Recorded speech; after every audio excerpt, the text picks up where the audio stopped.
B2C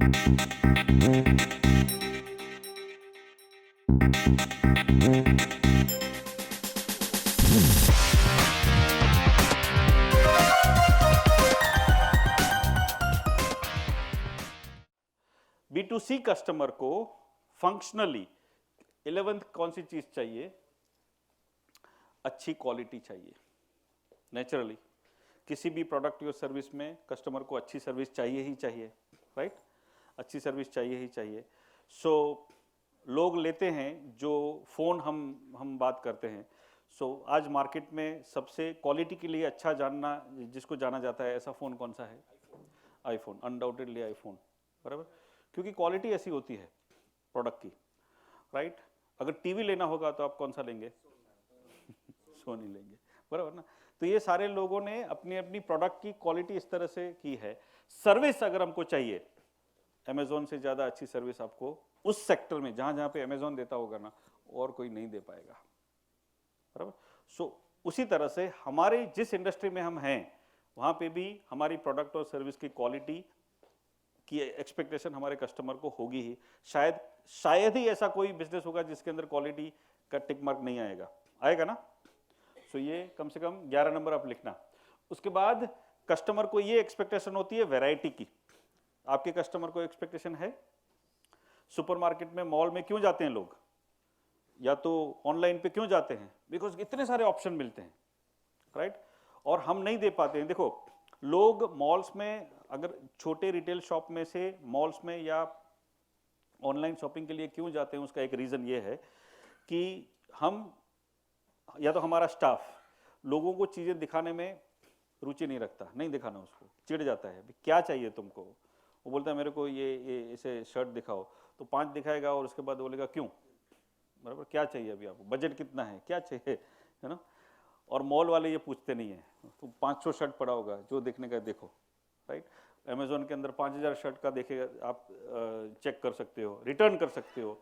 तो ये सारे वैरायटी के ऑप्शंस वहाँ पे मिल रहे हैं, इसलिए कस्टमर जाता है। तो अगर अमेजोन या फ्लिपकार्ट या ऐसे मॉल वाले हमारे कस्टमर को लेके जा रहे हैं, तो उसका रीज़न क्या है, कम से कम आपको पता चलेगा कि वैरायटी शायद उसका एक रीज़न हो सकता है, राइट? उसके बाद सेंसरी अपील, मतलब उसको देखने में अच्छा लगे, सुनने में, स्मेल करने में, टेस्ट करने में, जो भी प्रोडक्ट का टाइप है इसके अनुसार।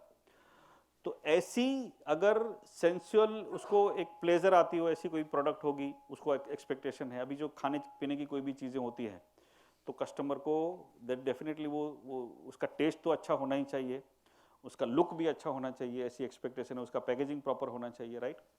फिर डीओ वगैरह का जो प्रोडक्ट है, बराबर, डीओ की कोई भी एडवर्टाइजमेंट आपने देखी होगी तो हमेशा ऐसा ही दिखाते हैं कि बस उसको अगर आदमी ने लगा दिया तो औरत लोग खींच खींच के आएगी। करके देखना, ऐसा पूरा टब भर के जाओगे तो भी कोई आएगी नहीं, लेकिन बेचेंगे ऐसा ही, नहीं प्रोडक्ट के अंदर स्मेल ऐसा आएगा, that is what they want to से।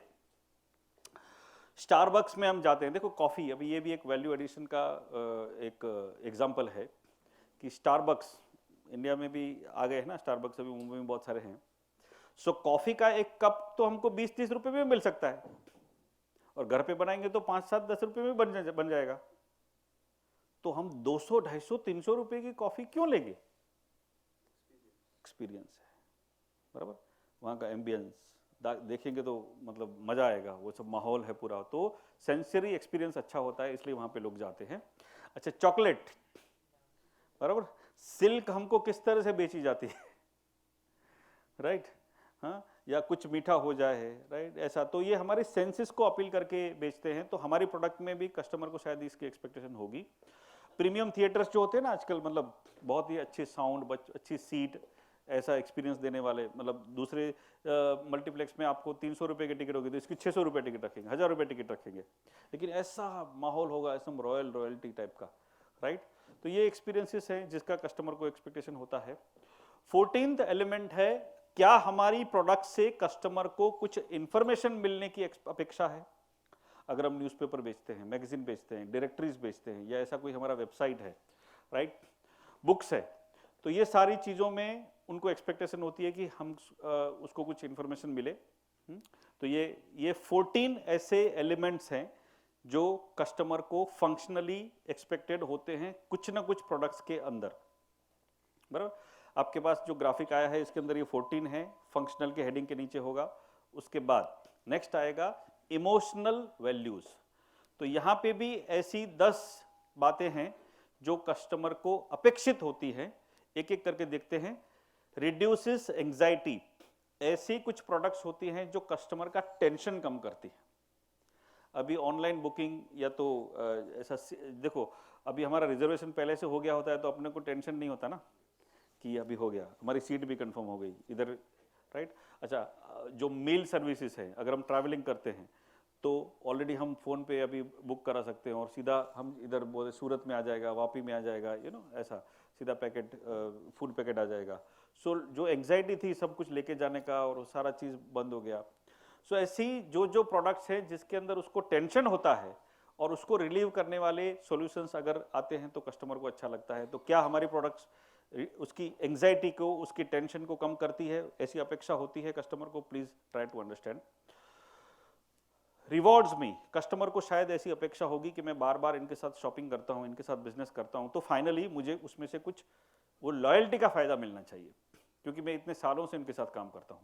तो बहुत सारी कंपनियां ये भी करती है ना, लॉयल्टी कार्ड निकालती हैं, लॉयल्टी के लिए सेल निकालते हैं, प्रीव्यू सेल निकालते हैं कि आप लोग अगर मेरे कार्ड होल्डर हो तो दूसरों के लिए कल सोमवार को खुलेगा, आपके लिए संडे को खुल जाएगा वो सेल, या आप आएंगे तो आपको 5% एक्स्ट्रा हम देंगे because you are my regular customers. So ये चीज़ें शायद कस्टमर को, आपके कस्टमर को एक्सपेक्टेड होगी, क्योंकि कुछ लोग करते हैं ऐसा, राइट। मेंबरशिप्स होती हैं कहीं कहीं पे, देखो कि मेंबर जो होंगे उनको अलग ही एक डिस्काउंट मिलेगा, क्योंकि हमारे ये बहुत सारे स्टोर्स ऐसे मेंबर बनाते हैं, कार्ड बनाते हैं। मुझे एक कंटिन्यूसली मैसेज आता है बिग बाज़ार से, पे बैक नाम का उनका एक कार्ड है, पे बैक। तो अगर मैंने कहीं पे सेंट्रल में, बिग बाज़ार में, ब्रांड फैक्ट्री में, या उनकी जितनी भी अलग अलग शॉप्स हैं, अलग अलग ब्रांड्स हैं ना जो बिग बाज़ार की, मैंने शॉपिंग किया होगा तो उधर मुझे एक पे बैक कार्ड मिला है। और आज भी मैं कभी भी जाके शॉपिंग करता हूँ और वो कार्ड या मेरा मोबाइल नंबर देता हूँ तो मेरे पॉइंट ऐड होते हैं उसके अंदर, और मुझे कुछ ना कुछ मैसेज आता रहता है कि आपका 500 पॉइंट जमा हुआ, 100 पॉइंट जमा हुआ, वगैरह वगैरह। और वापस जाते हैं तभी उसमें से कुछ बेनिफिट भी मिलता है, राइट। सो इस टाइप की चीज़ें, ये मेंबरशिप शायद एक्सपेक्टेड होंगी उनको। इन्वेस्टमेंट भी अपने को रिवॉर्ड करते हैं, अगर हम म्यूचुअल फंड में ऐसी कोई चीज़ें हम बेचते हैं तो डेफिनेटली कस्टमर को ये अपेक्षा होती है, ओके। उसके बाद नॉस्टैल्जिया, बहुत सारे कस्टमर्स को कुछ प्रोडक्ट में से अपनी भूली बिसरी यादें याद आती है ना। ऑर्केस्ट्रा में हम क्यों जाते हैं? मोहम्मद रफ़ी के गाने, किशोर की यादें, लता के सॉन्ग्स, है ना, आर.डी. बर्मन। अभी जो एक ये निकला था ना अपना सारेगामा का कैरेवान नाम का जो रेडियो जैसा निकला है डिवाइस, बराबर है।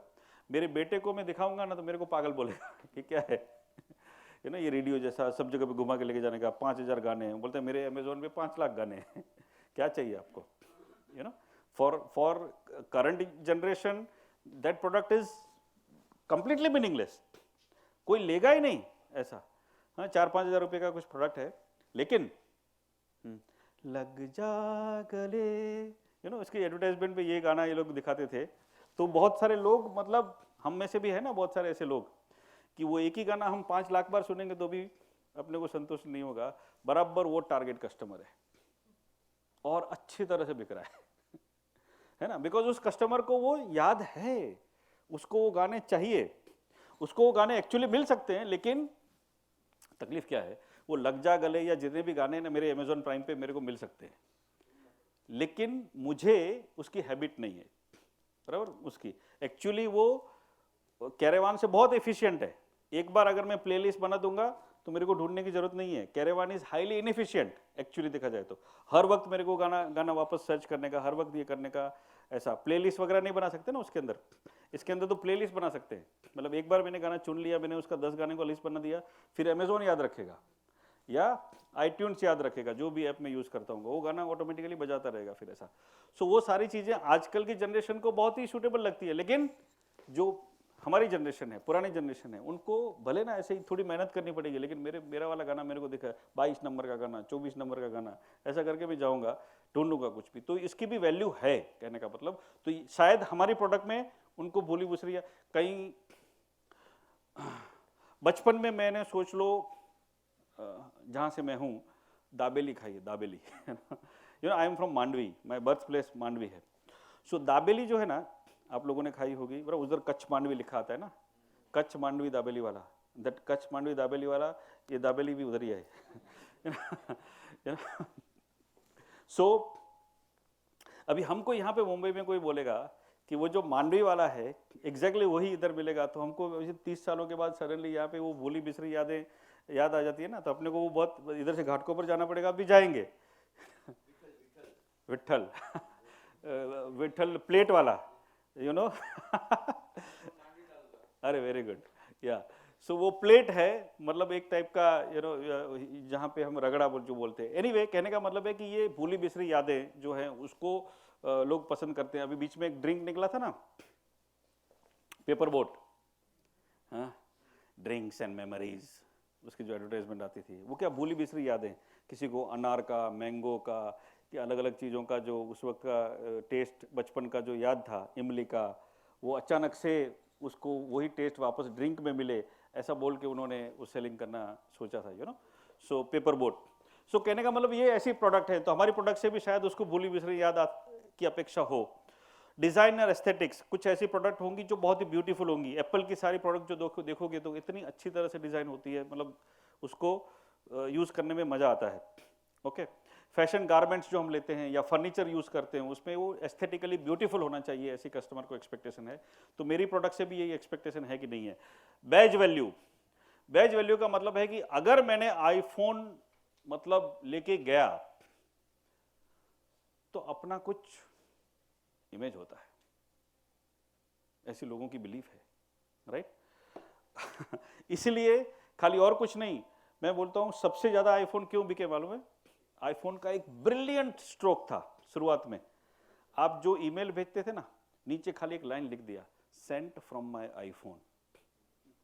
आज से 10 साल पहले जब पहला आया ना, तभी तो जैसे ही सामने वाले को गया, उसने देखा अरे इसके पास आईफोन है ना, समझा? खाली एक सेंटेंस। हाँ, कुछ लोग खाली क्योंकि पब्लिक को पता चले कि मेरे पास आईफोन है, उसके लिए आईफोन लेंगे, क्योंकि मेरे को उसको समझ में आएगा नहीं आएगा, यूज होगा नहीं होगा, बात की बात है, लेकिन मेरे पास आईफोन है, राइट?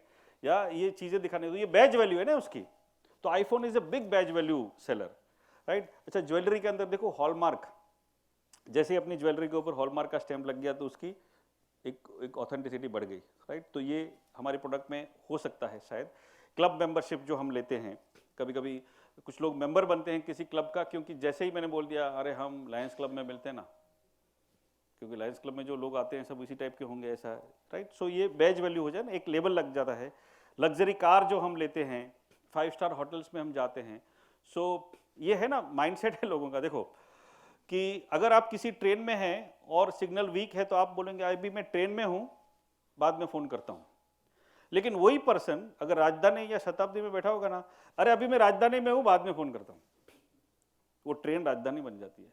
या अरे शताब्दी में हूं, सिग्नल थोड़ा वीक है, क्यों बोल रहा है ऐसा? वो ट्रेन क्यों नहीं बोलता है? समझे ना कि यस, हाँ, इमेज है उसको कि या शताब्दी में हूं मैं, तो बोलो ना शताब्दी, ऐसा बोलूंगा, राइट? सो हमारी प्रोडक्ट यूज करते हुए भी उसको ऐसा गौरव होना चाहिए, दैट इज बैज वैल्यू। क्या है उसको एक्सपेक्टेशन, राइट? कि यार मैं लोकल ट्रेन में बैठा हूं, ऐसा बोलेगा नहीं ऐसा नहीं बोलेगा अभी मैं लोकल ट्रेन में जरा भीड़ में हूं, ऐसा नहीं, तब कभी बोलेगा नहीं, तेरे को बाद में फोन करता हूं, इतना ही बोलेगा, लेकिन शताब्दी में जरूर बोलेगा उसको, राइट? ओके, सो ये हमको याद रखने का है।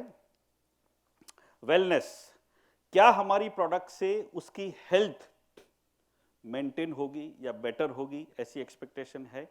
सो जिम डेफिनेटली वेलनेस की वैल्यू को प्रोवाइड करते हैं, स्पा है या डाइट फूड्स हैं, वेट लॉस के प्रोग्राम्स, एक्सरसाइजेस वगैरह जो है, एक्सरसाइज इक्विपमेंट है, म्यूजिक है जो हमको सूदिंग हेल्प कर सकता है, योगा के वगैरह के जो क्लासेस हैं वो हेल्प कर सकते हैं, वेलनेस।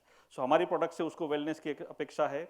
अच्छा, कुछ ऐसे प्रोडक्ट होते हैं जो आपको अपना दर्द कम करते हैं, थेराप्यूटिक वैल्यू होती है उसकी, म्यूजिक उसमें भी आता है। अच्छा, कुछ ऐसे ये मैट्रेसेस आते हैं ना, जिसको सोने से अपने को कमर का दर्द कम होगा या कुछ और चीज़ें ऐसा होगा। कुछ ऐसे हेयर ऑयल आते हैं जिससे हमारा सर दर्द कम होगा। सो ये सारे थेराप्यूटिक वैल्यू वाले होते हैं, राइट।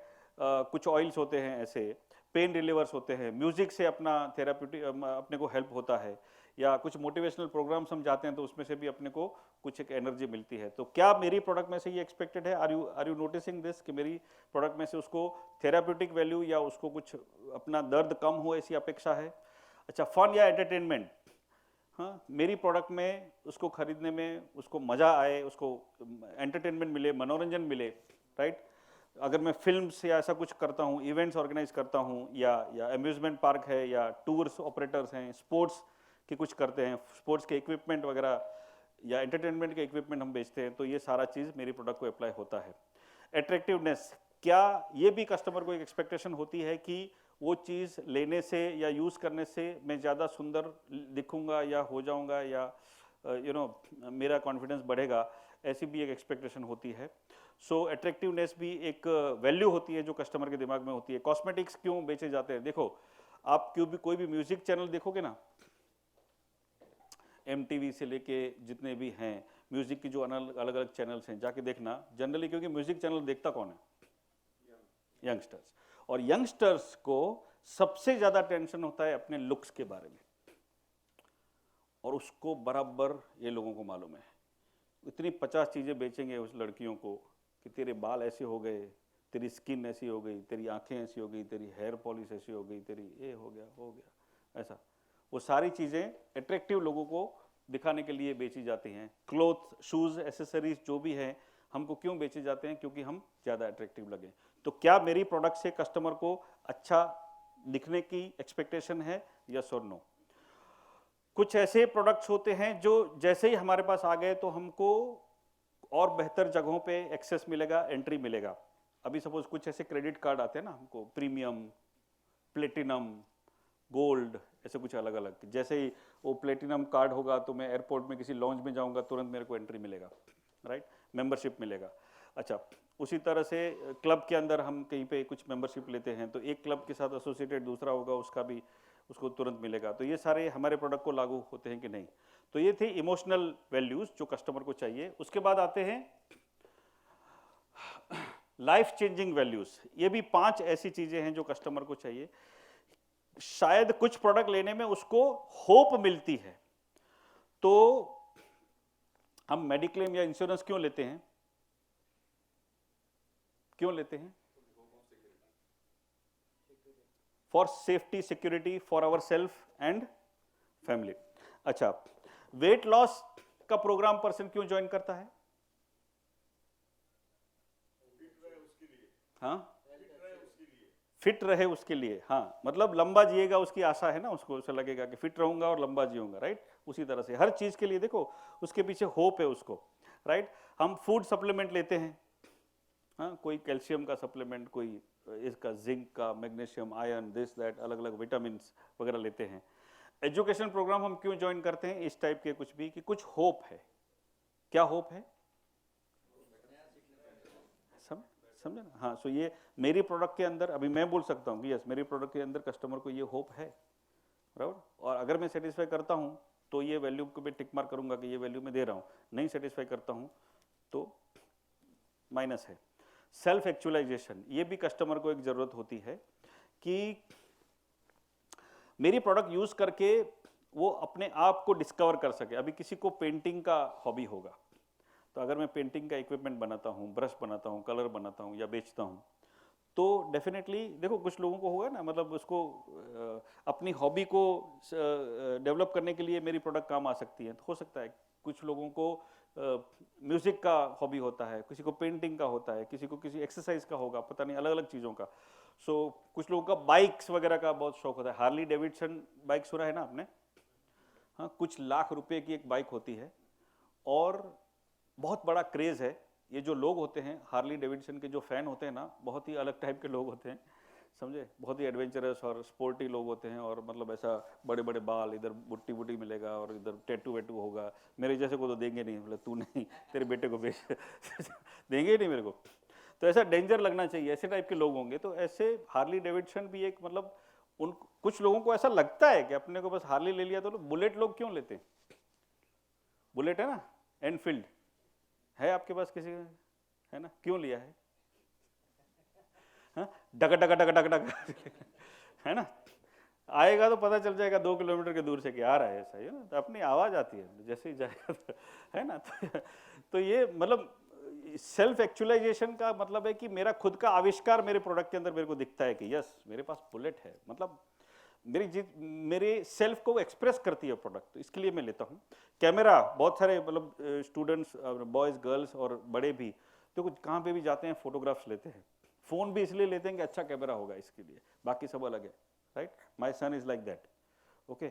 7-8 हज़ार पिक्चर उसने निकाले हैं, यू नो, बहुत बड़ा कलेक्शन है उसका, खुद के निकाले हुए, मतलब बहुत सारे वॉलपेपर्स उसी के पास से मेरे को मिलेंगे, ब्यूटीफुल पिक्चर्स, हॉबी है, राइट।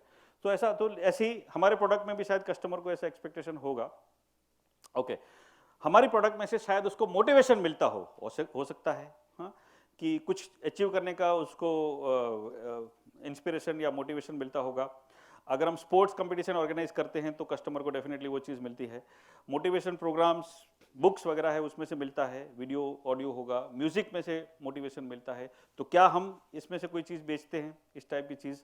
अच्छा, नेक्स्ट एक एक्सपेक्टेशन होती है कस्टमर को, कुछ प्रोडक्ट ऐसी चाहिए जो उसकी खुद की लाइफ और आने वाली जनरेशन में भी उसको हेल्प मिले। नेक्स्ट मेरे बच्चों को, उनके बच्चों को हेल्प मिले, उसको हेयरलूम कहते हैं, कि हेयरलूम प्रोवाइड करती है ऐसी प्रोडक्ट अगर कुछ है, कोई है तो कस्टमर उसको प्रीफर करता है। लोग ज़मीन खरीदते हैं, रियल एस्टेट, मकान खरीदते हैं, ज्वेलरी खरीदते हैं, शेयर्स खरीदते हैं। ये सारी चीज़ों का खरीदने का पर्पस एक क्या होगा, अपनी ज़िंदगी प्लस नेक्स्ट जनरेशन के लिए, राइट। तो क्या मेरी प्रोडक्ट ये उनको ऑफर करती है, जरा सोचो, right. Affiliation and belonging, right. So कुछ प्रोडक्ट ऐसी होती हैं जो लोगों को एक बहुत बड़ी ग्रुप का हिस्सा महसूस कराने में हेल्प करती हैं। अगेन लायंस क्लब हो, या अभी देखो आईपीएल आ गई, तो आईपीएल टीम वाइज कंपटीशन हो गई है ना, एक मुंबई की टीम, एक चेन्नई की टीम, एक दिल्ली की टीम, एक हैदराबाद की टीम, बेंगलोर के वगैरह है ना, राजस्थान और अलग अलग, पंजाब। तो ऐसा मतलब हर एक पर्सन ने अपना अपना एक टीम चुन लिया है कि मैं मुंबई, मैं दिल्ली, मैं चेन्नई, ऐसा। अब जो कहने का मतलब है उन्होंने एक रीजन दिया। अभी वैल्यू क्रिएशन में एक बहुत बड़ा एग्जांपल है आईपीएल। वैसे देखा जाए तो आईपीएल है क्या? What is IPL? It is only in the air. Is there any product called IPL? कोई प्रोडक्ट नहीं है, बराबर। कितना कितना ब्रिलियंट स्ट्रोक है ललित मोदी, चाहे जो भी होगा, लेकिन क्या प्रोडक्ट है? आप सोचो, हवा में से पैदा हुई है, कितनी वैल्यू हुई? हाँ, हजारों करोड़ रुपया वैल्यू है ना उसकी, राइट। तो ये क्योंकि ये लोगों को एफिलिएशन, मतलब कि मुंबई का गौरव, दिल्ली का गौरव, चेन्नई का गौरव खड़ा हो गया ना, ऐसा। तो ऐसा हो सकता है ऐसा। रोटरी लायंस क्लब में भी हम इसलिए सोशल ग्रुप में हम ज्वाइन होते हैं, तो क्या हमारी प्रोडक्ट में ऐसा आता है? और लास्ट चीज, हाँ, that is social impact, self transcendence. कुछ प्रोडक्ट ऐसी होती है जो पर्सन को दूसरों को हेल्प करने के लिए सहायता करती है। लाइक ऐसे बहुत सारे फाउंडेशंस है ना, वो केयर फाउंडेशन है, क्राई फाउंडेशन है, बहुत सारे ऐसे ऑर्गेनाइजेशंस होते हैं, ऑर्फनेज होते हैं, बराबर, डोनेशन के फाउंडेशंस होते हैं। टीच इंडिया नाम, मालूम है टाइम्स ऑफ इंडिया ने एक प्रोग्राम निकाला है, टीच इंडिया। अगर आप खुद एजुकेटेड हो तो आप अगर थोड़ा टाइम दो, लोगों को, दूसरे जो नहीं पढ़ पाए उनको सिखाओ, तो ये अपॉर्चुनिटी है ना। और लोगों को, टाइम्स ऑफ इंडिया ऐसा, और बहुत सारे दूसरे न्यूज़पेपर भी ऐसे करते रहते हैं ऐसा सब कुछ। कहने का मतलब है कि ये भी एक प्रोडक्ट है, ये भी एक सर्विस है जो लोगों को एंगेज करती है और काम आती है, राइट। तो ये था हमारा B2C के 30 एलिमेंट्स, ओके। अभी इसमें से मैंने जो आपको बोला था, ये 30 में से आपके पास ग्राफिक है फिर भी, ताकि क्लोजली आप 30 को एक स्क्रीन पे देख सको, इसके लिए भेजा है। फिर से एक बार उसको शांति से देखना कि ये 1 से 30 में से मेरे कस्टमर को मेरे बिजनेस में से क्या एक्सपेक्टेशन है, बराबर। तो कुछ 4, 5, 6, 7 तो आएंगे, 30 की 30 तो एक्सपेक्टेशन जरूर डेफिनेटली नहीं है, लेकिन जो 4, 5, 6 एक्सपेक्टेशन उसको हमारे बिजनेस से है, वो एक बार लिख लिया। उसमें से कितनी एक्सपेक्टेशंस मैं फुलफिल करता हूं, हमारा बिजनेस फुलफिल करता है, मतलब कस्टमर इन चीजों के बारे में हमसे संतुष्ट है, और बाकी जो 2-3 चीजें रह गई उसके बारे में मैं क्या कर सकता हूं। So we will come to it, पहले हम B2B की बात कर लेते हैं। लेकिन B2C के जो एलिमेंट्स है उसमें से हमको क्या सीखने को मिलता है?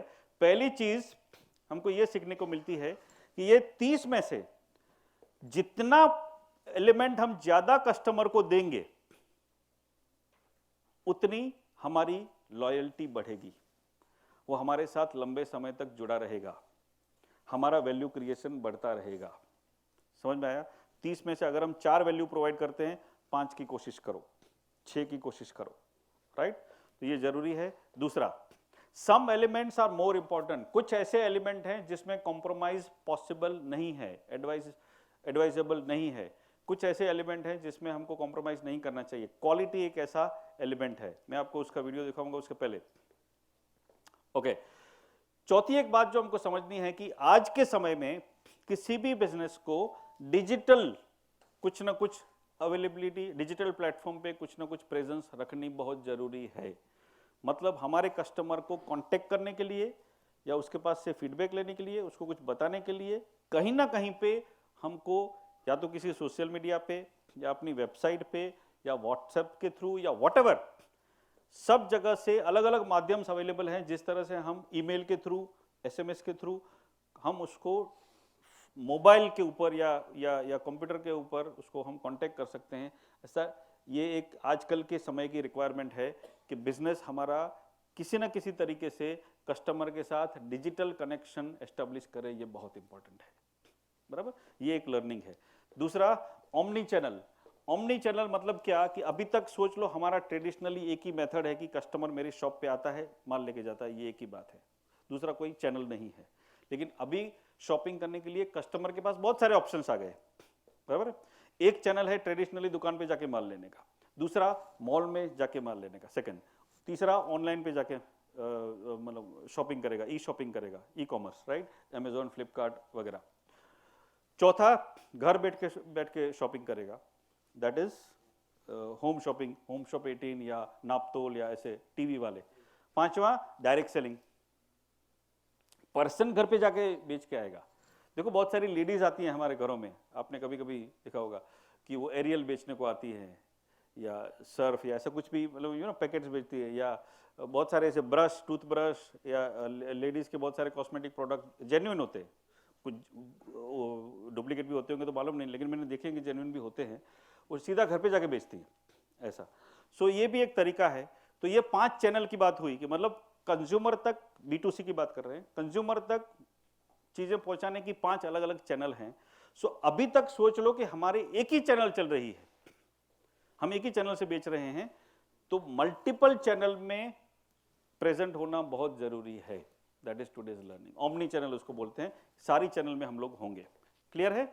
बस ये लर्निंग है कि B2C में हमारे कस्टमर को अभी अलग अलग चैनल का भी फायदा मिले, ये जरूरी है। ये आपके पास आया हुआ है, हाँ, ग्राफिक्स, इसी के ऊपर काम करना है। यही आज का टेक अवे है। अगर आप B2C बिजनेस पे हैं तो आपको खाली इस शीट के ऊपर ही ध्यान देना है, बस ये आज का टेक अवे। इसमें से मैं क्या करता हूं, क्या नहीं करता हूं, नहीं करता हूं वो कैसे करूंगा, बराबर? उसके बाद नेक्स्ट, अभी इसी तरह से B2B के कौन से हैं, तो यहाँ पे पहले 30 थे, यहाँ पे 40 हैं। ओके, 40 पॉइंट है, 1 बाय 1 उसकी हम बात करेंगे, हाँ, क्विकली, या अभी B2B के लिए सेम चीजें हम करेंगे। टेबल स्टेक्स क्विकली, आप में से कितने लोग B2B हैं, बिजनेस टू बिजनेस? या सो आपको अभी ये चीजें ध्यान रखनी है कि मेरे बिजनेस में मेरा कस्टमर सामने भी बिजनेस है, तो उसको क्या क्या चीजें चाहिए। पहले जो है टेबल स्टेक्स, 4 चीजें ये मिनिमम है। पहले तो मीटिंग स्पेसिफिकेशन, कुछ उसको जो स्पेसिफिकेशंस होंगे ना, ISI मार्क, ISO या व्हाटएवर ऐसा, ऑडिट कंडीशंस, कुछ कंपनियां, बाहर की कंपनियां ऑडिट कराती हैं, अगर उस ऑडिट में से हम पास होंगे तो ही अपने को अप्रूव करेंगे, तो वो अगर होगा तो ही हमसे माल लेंगे, वरना हमसे माल लेंगे ही नहीं। तो ये एक पहला कंडीशन होता है। दूसरा, हमारी प्राइस रीजनेबल और एक्सेप्टेबल होनी चाहिए। बहुत ऑब्वियस है, क्योंकि B2B सामने भी बेचता होगा या उसको रॉ मटेरियल की तरह यूज करता होगा उस चीज़ों को, तो प्राइस तो डेफिनेटली रीजनेबल और कॉम्पिटिटिव होना चाहिए। मारुति के स्पेयर पार्ट्स हैं, सोच लो कि अगर मैं मारुति गाड़ी के स्पेयर पार्ट बनाता हूँ तो ये एक्सपेक्टेड है कि मैं जो भी बनाऊंगा वो कंपैरेटिवली रीजनेबल होगा, क्योंकि मारुति का इमेज ऐसा है कि उसके स्पेयर पार्ट रीजनेबल होंगे कंपेयर टू अदर। तो अगर मैं मारुति का स्पेयर पार्ट बनाता हूँ तो ये एक्सपेक्टेशन मारुति को है कि भाई ये सस्ता कंपेरेटिवली अच्छा होना चाहिए।